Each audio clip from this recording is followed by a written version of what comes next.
Hey guys, Nick Biddle here. Hope you're doing well. Coming at you with this week's drip. Now, this week, actually, this whole series, it's the same drip. Whether you're on the leadership drip for leaders or you're on the success drip for the emerging workforce, you're getting the same message. And some of you who are on both, or maybe have people in your company that are on both, getting both sides of the conversation, you know that often it is the same message, because some of the stuff we talk about, everybody needs to hear. And this month is no different, because this month we are talking about anger management.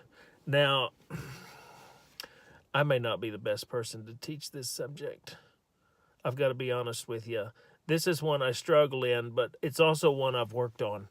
And I've also found some resources that know a whole lot more about this than I do, and I'm gonna share those with you this week. But you may be thinking right now, man, my boss really needs to hear this. Well, send it to him.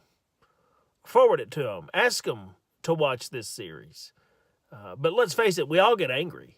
We do. And I don't think anger is bad, but I think anger can get us into trouble. And so we're going to give you a few tips this next month, over the next few weeks, that are going to help us just kind of control some of that anger, or maybe even focus it in the right direction. And the first tip, or the first trick that I want to give you, is to just be aware. Be aware of situations that are going to get your blood boiling. You know you've got a PM that's a real rear end, or you may have a different trade you're working with, or a GC or an inspector that just brings out the worst in others. And so I just want you to be prepared before you go into that meeting, before you go into that situation. It's just tell yourself, you know what, this guy's going to try to get under my skin. And try to almost make it a game that you're not going to let him. One of the biggest things that hurts me is sometimes I'll get blindsided.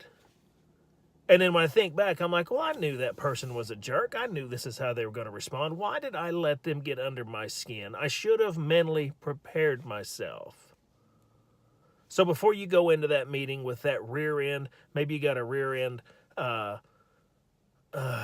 inspector, or a general contractor, or somebody in another trade, somebody in your office even. Maybe it's your boss. Maybe you shouldn't send this to them.